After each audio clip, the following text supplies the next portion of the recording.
Okay, man, Food Wars has gotten just so good. Like, it's been good. Like, just, the series in general has been very good, but man, oh man, these last, like, 2 to 3 episodes have just been a roller coaster. Like, just up and down and fun ride, dude. It's just been so fun.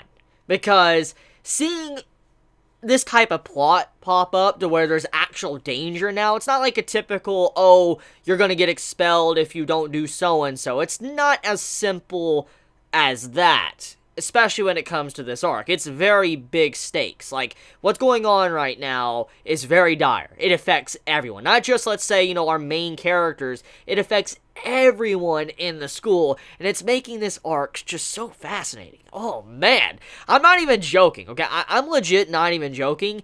I was very tempted. I was very, very, very, very, very, very, very tempted, because once I finished this episode, I was actually thinking in my mind, I'm like, I know for a fact someone sent me manga volumes of Food Wars, and I have them downstairs, and I'm thinking to myself, like, I could just, go grab that volume, open it up, and, just see what's gonna happen. I'm like, I want to see what's gonna go on, and I'm like, no, I can't do that, I gotta stay anime only and all that, but I'm like, oh man, I wanted to read it really bad. Like, I wanted to go downstairs and grab and open up my Food Wars volumes I have, and I was wanting to read ahead, because I was like, this is getting really good, because seeing Soma get that war face on, he's like, I don't care. He's like, I don't care if you have rigged the entire system of Shokugeki. I don't care if you have the judges on your side. And I am doing this for me. I'm not doing this for my friends. I'm not doing, this type of Shokugeki for anyone else but myself. And I'm like, yo,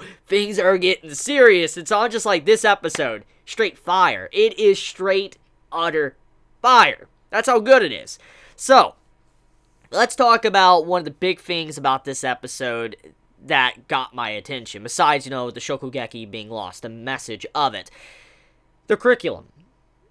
What is being set up by Arena's father is very interesting, because when you look at it, it seems like he's trying to dumb down the school a little bit. He's trying to make the school easier to understand, because when you look at the entirety of the school, it's a school that, has so many vast amount of people. Like, everybody is different. There's different clubs and stuff. There's just such a big variety of things that people cook that you constantly see something different when you walk around the campus. And in this case, that's what makes this series just so amazing, because you always can see something completely new. There's different styles, recipes, and people bring to the table that are very delicious. And in this case, with this new curriculum popping up, it kind of is trying to remove what makes Food Wars Food Wars. And let me kind of explain the details here. As I said, the entirety of Food Wars, when we think about all the characters, they have their own style, their own thing they like to cook, how they cook. And with this new course of what's going on with the school,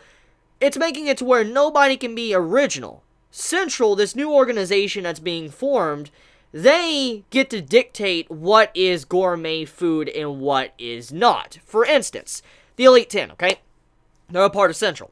And they get to, taste the food of the individuals that, are being forced to make certain food. And when they taste this food, they can assume if it's good or not. However, because of the way the system works, it makes it to where no one can be different anymore. Everybody is like a cog in a big, machine. That's what they are. They are no longer their individual. They are just working for the upper class, for instance, Central, and they're no longer being able to be their own person and aspire to be what they want to be. And so, with this rule being implemented, it makes it to where nobody can ever move up the ladder at all to be a very good chef. Because let's look at the classes, what's going on. With the new curriculum popping up, it makes it to where they have to cook a certain way. They have to, cook this certain food. They can't do their own style to it, make it very unique, because they have to follow the rules to the letter from Central.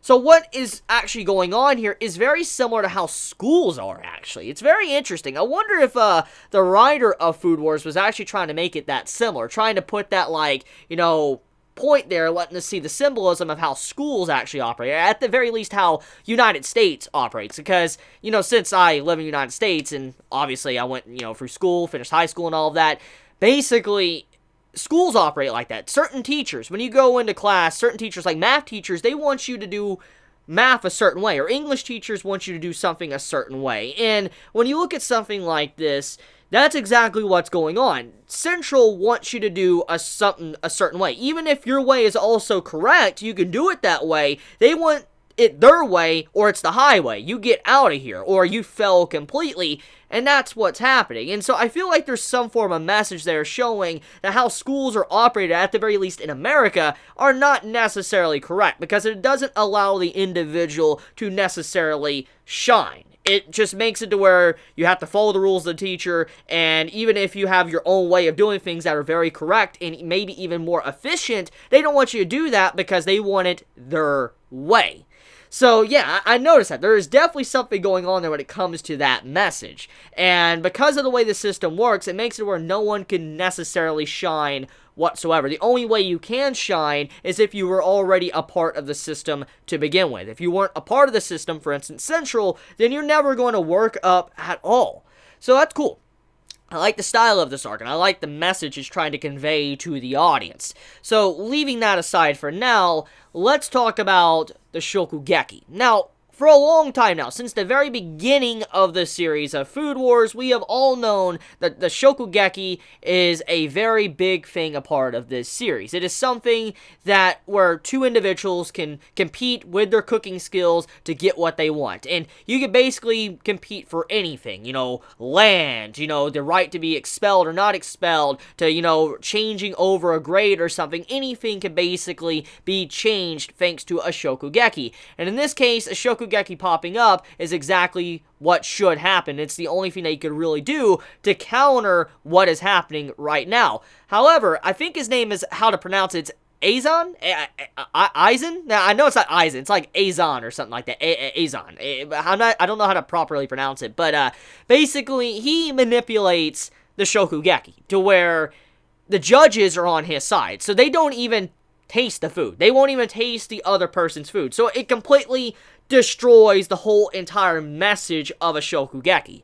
And so the overall spirit of it and what it meant was just lost in this episode because the judges were bought off, which in turn made it to where it wasn't even a fair fight to begin with, and so there was no reason to challenge anyone for a Shokugeki, or at the very least try to overturn these rules with a Shokugeki, because the judges are all bought off to begin with, so you just can't make any progression whatsoever. So this leads to a very big problem. You're like, okay, so how are they going to get out of this? I mean, if the judges have been bought off and they won't even taste your food, you've automatically lost. I mean, even if you are a better chef, you're a better cook all around, it doesn't matter, because the way the system is being used, it's destroying anyone that tries to be different.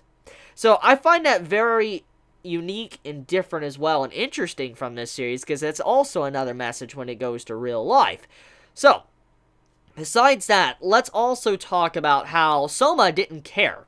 He legit didn't even care that the judges were bought off, which is something very intriguing, because it makes you wonder, why does he seem that confident? I mean, regardless if he can make very good food, I don't want to put down Soma's cooking skills, because he's a very good chef, okay? Even if he's going up against the Elite 10, I still think he would do a very good job and at least put up a decent fight overall.